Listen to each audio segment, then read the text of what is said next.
ढमो ढमो सिद्ध साहुरम। इस संसार में विषय भोग तो ऐसे हैं कि जैसे जैसे उनका स्वाद लेते जाओ वैसे वैसे वे विषय भोग बढ़ते ही जाते हैं। उनकी लालसा और अधिक बढ़ जाती है, उनसे तृप्ति नहीं होती। एक संक्षिप्त दृष्टांत से समझते हैं कि एक पति किस ओर जा रहा था और पत्नी ने कैसे उसको स्थितीकरण किया। बनारस में एक अच्छे शिक्षित ब्राह्मण ने एक बार बनी ठनी यौवन मद में चूर सुंदरी वेश्या को देखा और उस पर आसक्त हो गया और कम से कम एक बार विषय वासना तृप्त करने की तीव्र इच्छा उसके चित्त में जागृत हुई। वह कुछ साहस करके उसके निकट गया तो उसके पहरेदार से पता चला कि वेश्या से एक बार अपनी वासना तृप्त करने के लिए कम से कम 100 रुपये वेश्या को भेंट करने के लिए चाहिए। 100 रुपये का नाम सुनकर वह गरीब ब्राह्मण युवक चुपचाप निराश होकर अपनी चारपाई पर लेट गया। उसकी तरुण सुंदरी सती पत्नी ने उससे पूछा कि इस उदासी का क्या कारण है, भोजन तो कर लो। ब्राह्मण युवक ने भोजन तो कर लिया किंतु उदासी का कारण ना बताया। फिर चारपाई पर लेट गया। बहुत आग्रह करने पर जब उसकी पत्नी ने पूछा तो उस युवक ने अपनी पत्नी से वेश्या में मन आसक्त हो जाने का सारा वृत्तांत सुना दिया। उसकी बुद्धिमती पत्नी ने अपने पति की निराशा और उदासी दूर करने के लिए बहुत समझाया, परंतु उसके पति की समझ में कुछ भी नहीं आया। उसका चित्त उदास ही रहा। तब उसकी पत्नी साहस खा रखकर उस वेश्या के घर जा पहुंची और अपना परिचय देकर अपने पति की उदासी का सब हाल वेश्या को सुनाया और अपने पति को सुमार्ग पर ले जाने में उससे सहायता मांगी। ब्राह्मणी युवती की बात सुनकर उस वेश्या का हृदय पिघल गया। वेश्या को उस पतिव्रता ब्राह्मणी पर दया आई और उसने कहा कि जाकर अपने पति को मेरे पास भेज दो।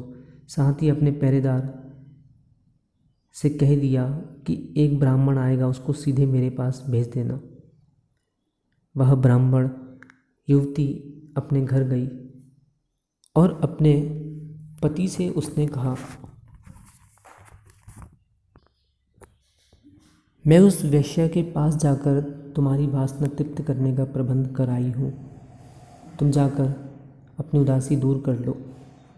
अपनी पत्नी की उस सहानुभूति का उस युवक पर गहरा प्रभाव पड़ा, किंतु एक बार वेश्या के साथ अपनी काम वासना शांत करने के लिए उसके पास अवश्य गया।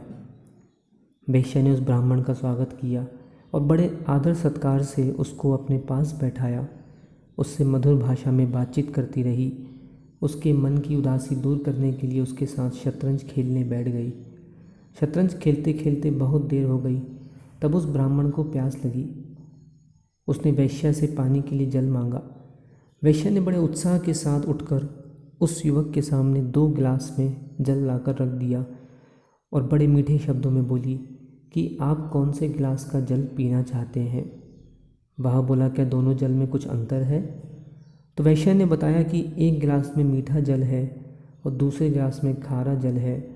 मीठे जल से आपकी प्यास मिट सकती है और खारा जल पीने से आपकी प्यास और भी बढ़ सकती है। ब्राह्मण ने मीठा जल पीने के लिए गिलास की ओर हाथ बढ़ाया तो वेश्या ने बड़ी ही नम्र भाषा में कहा कि यदि तुम मीठे जल से ही अपनी प्यास बुझा सकते हो तो यहाँ पर क्यों आए हो? मीठा जल तो तुम्हारे घर पर है, तुम्हारी पत्नी तो मुझसे भी अधिक सुंदर है। यहाँ तो तुम्हें खारा पानी ही मिलेगा। एक बार भी मेरे साथ काम वासना बुझाने के साथ साथ तुम्हारी प्यास अधिक तीव्र हो जाएगी और जिसको बुझाने के लिए तुम्हारे पास रुपयों का प्रबंध भी नहीं है। दूसरी बार तुमको बिना रकम लाए यहाँ आने नहीं दिया जाएगा। तब अब से भी अधिक दुख का अनुभव करोगे।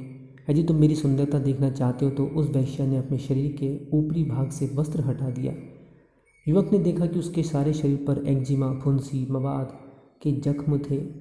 वेश्या ने कहा कि अब देखो कि मैं सुंदर हूँ कि तुम्हारी पत्नी सुंदर है।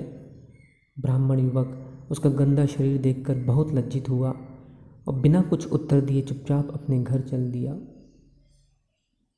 बस जिस प्रकार वेश्या का बाह्य रूप सुंदर लगता है, परंतु वास्तव में वह अपने अंदर अनेक बीमारियां लिए हुए है, उसी प्रकार विषय भोग भी ऊपर से मनोहर लगते हैं, लेकिन इसके अंतः स्थल में देखने पर अनेक बीमारियां दिखाई देती हैं।